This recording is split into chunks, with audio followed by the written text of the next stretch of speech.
Baay'ee aalee maskaaloonikam jedhamuun beekama. Bakki argamsa isaa naannoo giddu galeessa bahaa yookiin immoo Middle East keessatti yoo ta'u, keessattuu biyyoota akka Iraan, Israa'el fi Iskaandinaaviyaa yookiin immoo Meesoopotaamiyaa keessatti jalqaba akka argame ragaan barruu tokko ni ibsa.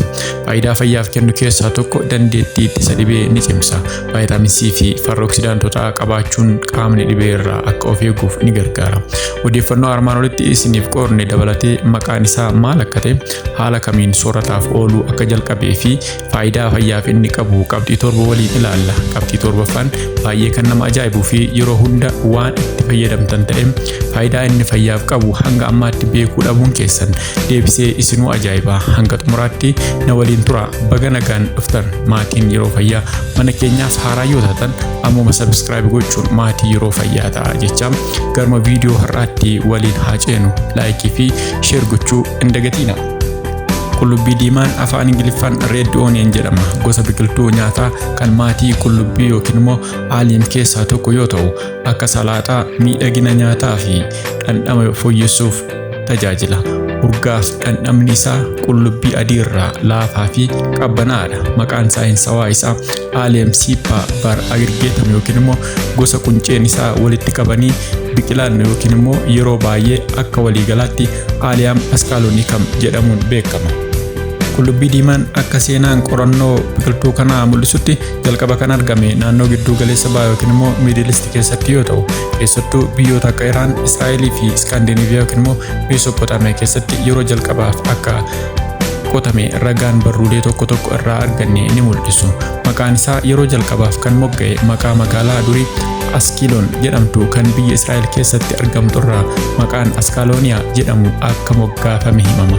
Haa ta'u malee qullubbii diimaa akkamiin nyaataaf ooluu eegale? Qullubbii diimaan kan nuti yeroo ammaa ittoo ittiin mi'eessuuf fayyadamaa jirru kun yeroo jalqabaaf namootni haala armaan gadii kanaan nyaataaf oolchuu eegalan. Innis urgaa fi dhandhama nyaataa fooyyessuuf.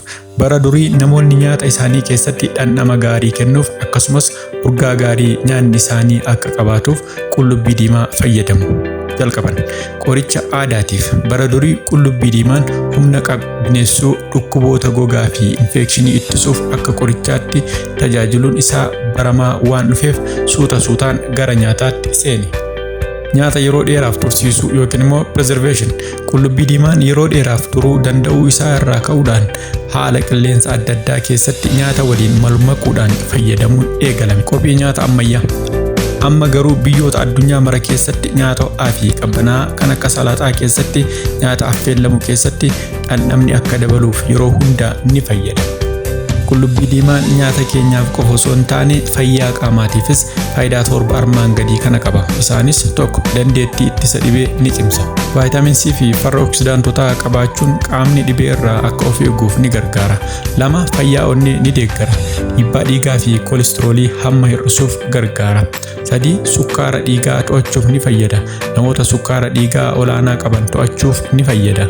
Afur, nyaatni akka gaariitti akka bullaa'u ni gargaara. Faayibarii waan qabuuf hojii garaachaa ni fooyyessa. Garaachi akka hin goognes ni fayyada. 5, lafee ni jabeessa. Albuudotaa fi kombaawondoota lafee deeggaran qaba. 6, dhiitaa qaamaa keessaa ni hir'isa. Farra oksidaantotaa waan qabuuf. 7, fayyaa gogaa fi rifeensaa ni deeggara. Vaayitaaminotaa fi albuudota isaa keessa jiran irraa kan ka'e fayyummaa gogaa fi rifeensaa ni gargaara. Faayidaa qullubbii diimaan qabu sirriitti fayyadamuuf qullubbii diimaa dheedhii nyaachuun barbaachisaadha. Garuu namoonni garaachi dhukkubbii baay'inaan yoo nyaatan jeequu danda'a. Qullubbii diimaa nyaata keenya keessatti yeroo hunda madaaluun fayyadamuun fayyaa keenyaaf deeggaruu ni dandeenya. Qullubbii diimaan vaayitaaminotaa fi albuudota hedduu of keessaa qaba.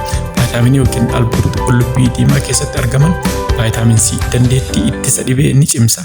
Madaa ni fayyisa. Gogaa fi hidda dhiiga qaamaa fayyaa taasisa. Vaayitaamin B6 sammuu akka gaariitti akka hojjetu gargaara. Anniisaa oomishuuf ni tumsa.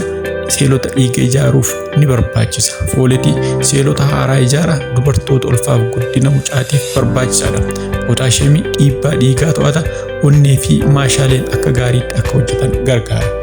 Kaalsiyeemii lafee fi ilkaan ni jabeessa. Maaginiyeemii maashaalee fi narboota akka gaariitti akka hojjetan gargaara. Lafee ni cimsa. Foosfarasii lafee fi ilkaan ijaaruuf anniisaa oomishuuf ni barbaachisa. Mangaaneezii farra oksidaantii ta'ee qaama ni eega, lafee ijaaruuf gargaara. Ayiranii dhiigni akka ijaaramu yookiin oomishamuuf gargaara. Hanqina dhiigaa ni hir'isa. Kanneen malee qullubbii diimaan koompaawundoota saalfarii waan of keessaa qabuuf koolesteroolii fi dhiibbaa dhiigaa to'achuuf akkasumas madiinummaa qaamaa cimsuuf nu gargaara. Qullubbii diimaan yeroo baay'ee salphaatti bilcheessanii yoo nyaatan vaayitaminoota fi farra oksidaantota irra caalatti fayyadamuun ni danda'ama. Kabajamtoota keenya waan hanga asiitti nu waliin turtaniif galatooma. Amma asitti yoo daawwattan isinitti toleera jechuudha. Firaa fi hiriyoottan keessaniif qooduun akkasumas laayikii fi sabskiraayib gochuu hin dagatinaa. Galatooma.